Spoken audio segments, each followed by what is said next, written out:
हाँ आइयो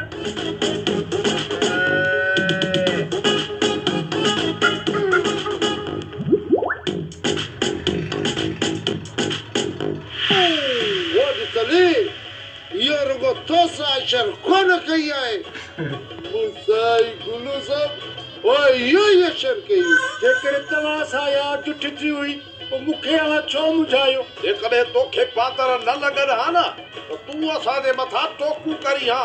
हाणे पंहिंजी ज़बान बंदि रख ऐं असां सां साथ ॾे अञा घणा रहियल आहिनि सभु ॿुधी सां इहा जुठ कराइणी आहे ऐं जेकॾहिं न को रहिजी वियो ऐं उन्हनि खे ख़बर पई पातर सिर्फ़ु असां खाधा आहिनि त पोइ असां ते टोकू कंदा खुदा जी मार पवंदई गुलू तो त मुंहिंजा हॾ बुॾ भंडाए छॾिया आहिनि वो चली तोखे त सॼी ख़बर आहे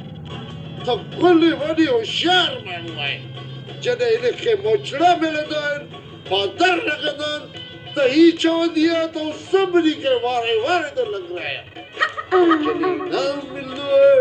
त सॼो इनाम पंहिंजे खीसे में रखंदो आला मां वॾो केॾो माण्हू आहे जिथे न मां सोचींदो आहे उते तूं सम्झी कोन सघंदी वर्बू वर्बू ओ पुटरबू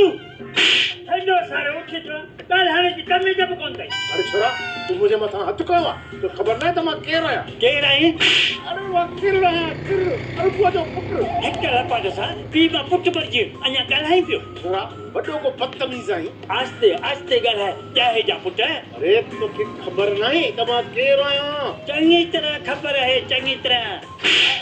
अरे पहिरीं इहो त ॿुधाए तूं मूंखे मारे छो थो तोखे तमीज़ सेखारण लाइ मारिया पियो तूं इहो ॿुधाए तूं हिते कंहिंसां मिलण आयो आहीं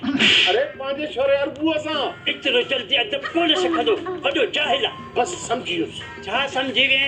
ॻाल्हि कर बसि इहो पुछण आयो आहियां त भोतार अरबाब ख़ान बंगले ते आहे हाणे कॾहिं खे बुलायो आहे एतिरा पादर खाइण खां पोइ छा चई मूं चयो कंहिंसां मिलण आयो आहीं अरे मां चवां थो त भोतार अरबाब ख़ान सां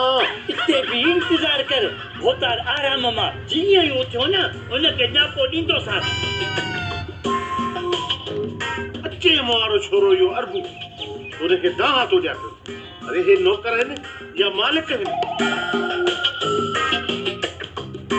चांहि त सिर्फ़ु मूं चाची ऐं अम्मा लाइ तयारु कई हुई जे तोखे तलब आहे त देगड़ी खे चटे ॿार पूरी करे वठ इहा सलाह न ॾीस मां